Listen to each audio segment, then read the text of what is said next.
નમસ્કાર આદરણીય પેન્શનર મિત્રો, નિવૃત્ત કર્મચારી મિત્રો, ભાઈઓ તથા બહેનો। આજે આપણે ચર્ચા કરવા જઈ રહ્યા છીએ એક એવા મહત્વપૂર્ણ વિષય પર જે છેલ્લા ઘણા મહિનાથી દેશના કરોડો કર્મચારીઓ અને પેન્શનરોના મનમાં ચર્ચાનો વિષય બન્યો છે।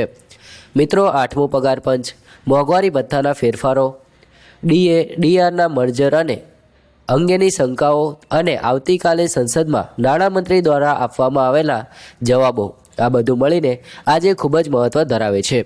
તો મિત્રો, આ તમામ માહિતી આજે આપણે આ વિડીયોમાં મેળવી લઈશું, પરંતુ એ પહેલાં જો તમે અમારી ચેનલ પર નવા હોય તો આ ચેનલને જરૂરથી સબસ્ક્રાઈબ કરી લેજો, કારણ કે આ ચેનલ પર અમે દરરોજ પેન્શનર તેમજ સરકારી કર્મચારીઓને લગતી તમામ માહિતી લાવતા રહે છીએ।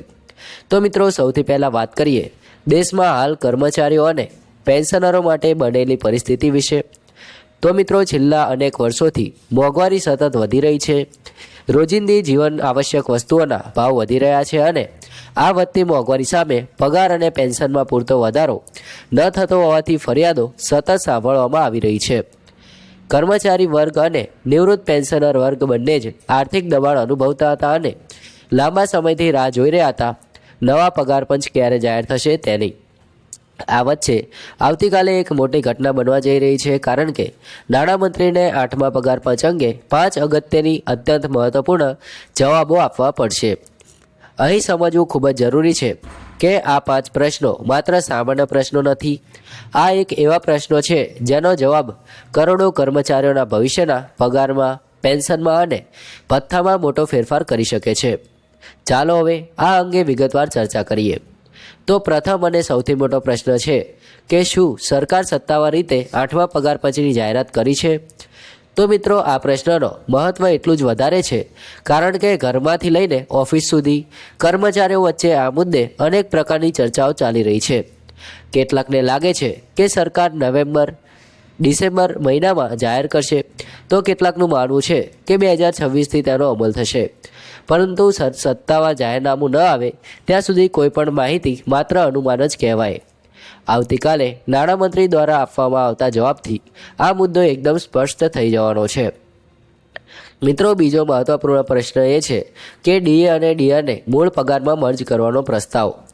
આ મુદ્દો દેશભરમાં ચર્ચાનો વિષય છે। જ્યારે પણ ડીએ ડીઆરનું મર્જર થાય છે ત્યારે કર્મચારીઓ અને પેન્શનરોને એકાએક ઘણો મોટો લાભ મળે છે, કારણ કે ભથ્થું સીધું મૂળ પગારમાં ઉમેરાઈ જાય છે, જેના કારણે એમ્પ્લોઈઝના એન્ડ ટુ એન્ડ પગારમાં તેમજ નિવૃત્ત થયા બાદ મળતી પેન્શનમાં નોંધપાત્ર વધારો થાય છે।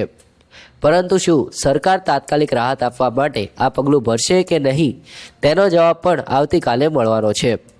મિત્રો, ત્રીજો પ્રશ્ન એ છે કે ડીએ ડીઆરના મર્જરની પ્રક્રિયા અને સમય મર્યાદા શું હશે? તો મિત્રો, મોટાભાગે સરકારો મર્જર કરવાની પ્રક્રિયાને ધીમે ધીમે આગળ વધારે છે, પરંતુ હાલની પરિસ્થિતિમાં મોંઘવારી વધતી હોવાથી કર્મચારીઓ ઈચ્છે છે કે આ પ્રક્રિયા ઝડપથી થાય। મર્જરની સમયમર્યાદા જાણી લેવા દરેક કર્મચારી ઉત્સુક હોય છે। મિત્રો, ચોથો પ્રશ્ન છે કે જો સરકાર ડીએ ડીઆરનું મર્જર નથી કરતી તો તેનું કારણ શું છે? તો દેશના કર્મચારીઓને હક છે જાણવાનો કે સરકાર જે નીતિ અપનાવે છે તે પાછળનો લોજિક શું છે। ઘણીવાર સરકારો મોંઘવારીના આંકડા, આર્થિક સ્થિરતા, બજેટના દબાણ અને કેન્દ્રીય નીતિઓને ધ્યાનમાં રાખીને નિર્ણયો લે છે, પરંતુ આ નિર્ણયોને પારદર્શક રીતે સમજવું પણ એટલું જ જરૂરી છે। મિત્રો, પાંચમો અને સૌથી મહત્વપૂર્ણ પ્રશ્ન એ છે કે છેલ્લા 30 વર્ષોમાં વધતી મોંઘવારીને 8મું પગાર પંચ કેવી રીતે સંબોધશે? આ પ્રશ્ન માત્ર કર્મચારીઓ જ નહીં, પરંતુ નિવૃત્ત પેન્શનરો માટે પણ એટલો જ મહત્ત્વનો છે, કારણ કે મોંઘવારીની અસર સૌથી વધુ ફિક્સ ઇન્કમ ધરાવતા પેન્શનરો પર પડે છે। દવાઓના વધતા ભાવ, રોજિંદા ખર્ચ, ભાડું, વીજળી, પાણી બધામાં વધારો થયો છે। તો શું 8મું પગાર પંચ આ સમસ્યાનો પૂરતો ઉકેલ લાવી શકશે? આવતીકાલના જવાબથી આ મુદ્દો સ્પષ્ટ થઈ જશે।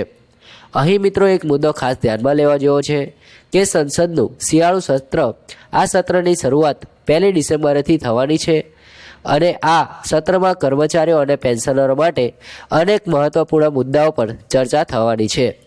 8મા પગાર પંચનો મુદ્દો એમાંથી સૌથી વિશાળ અને અસરકારક માનવામાં આવે છે। ચાલો મિત્રો હવે જાણીએ કે 8મો પગાર પંચ ક્યારે લાગુ થઈ શકે છે તેની શક્યતાઓ વિશે. તો મળતી માહિતી અનુસાર 8મો પગાર પંચ 1 જાન્યુઆરી 2026થી અમલમાં આવે તેવી સંપૂર્ણ સંભાવના છે, પરંતુ તેનું સંપૂર્ણ અમલીકરણ થવામાં લગભગ 2 વર્ષનો સમય લાગી શકે છે. સરકારો મોટે ભાગે પગાર પંચના આકરા હિસાબો, કેલ્ક્યુલેશન, ભથ્થાઓના ફેરફારો અને નાણાકીય ભંડોળનું મેનેજમેન્ટ આ બધું ધીમે ધીમે કરે છે, એટલે કર્મચારીઓને અમુક સમય રાહ જોવી પડે છે. અહીં એક ખૂબ જ મહત્વપૂર્ણ મુદ્દો એ છે કે 18 મહિનાનો બાકી પગાર એકસાથે મળવાની શક્યતા. આ મુદ્દો કર્મચારી વર્ગમાં ભારે ચર્ચામાં છે. જો સરકાર 8મા પગાર પંચનું અમલીકરણ વિલંબથી કરે તો કર્મચારીઓને રેટ્રોસ્પેક્ટિવ અસરથી 18 મહિનાનો બાકી વધારો મળે છે.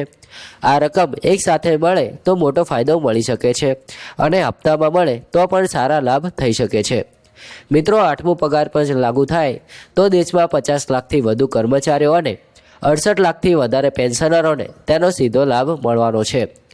પેન્શનરોના કેસમાં સૌથી મોટો બદલાવ ડીએડીઆરના મર્જર તેમજ મૂળ પેન્શનની ગણતરીમાં જોવા મળશે. મિત્રો, હવે વિચારીએ કે આજની સમગ્ર પરિસ્થિતિ કર્મચારીઓ અને પેન્શનરો માટે શું સંદેશ આપે છે. તો મિત્રો, એક વાત સ્પષ્ટ છે કે સરકાર 8મા પગાર પંચ અંગે હવે સતત દબાણમાં છે. કર્મચારીઓના યુનિયનો, વિવિધ વિભાગોના પ્રતિનિધિઓ અને પેન્શનર સંગઠનો સતત સરકાર સમક્ષ પ્રતિનિધિત્વ કરી રહ્યા છે. વધતી મોંઘવારીની સામે આર્થિક બોજ હળવો કરવાની માંગ વધી રહી છે. આવી સ્થિતિમાં આવતીકાલે મળનારા જવાબો દેશના લાખો પરિવારોની અપેક્ષા પર સીધા અસર કરશે. આ જવાબો પરથી નક્કી થશે કે 8મું પગાર પંચ કઈ દિશામાં આગળ વધશે, પગાર વધારો કેટલો હશે, ભથ્થામાં કેટલો ફેરફાર થશે, પેન્શનની ગણતરીમાં શું નવી પદ્ધતિ અપનાવવામાં આવશે. આ બધું જ આવતીકાલે પછી ધીમે ધીમે વધુ સ્પષ્ટ બનવાનું છે.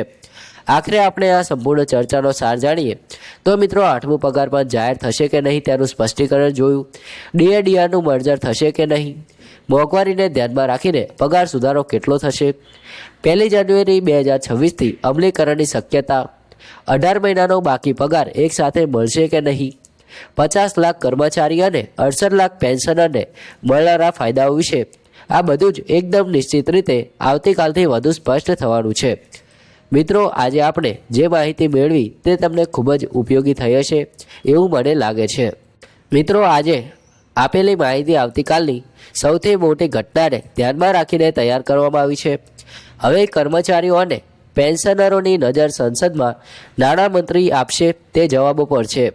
આ જવાબો પગાર પંચની સંપૂર્ણ દિશા નક્કી કરશે અને આગામી કેટલાક વર્ષો સુધી તમામ કર્મચારીઓ અને પેન્શનરોના જીવનને સીધી અસર કરશે. તો મિત્રો, તમને બધાને ખબર છે કે આવતીકાલે ખૂબ જ મોટી ઘટનાને ધ્યાનમાં રાખીને આ માહિતી તમને આપવામાં આવી છે. તો મિત્રો, કર્મચારીઓ અને પેન્શનરોને એક જ વિનંતી છે કે અમારી ચેનલ પેન્શન ગુજરાતને જરૂરથી સબસ્ક્રાઈબ કરી લેજો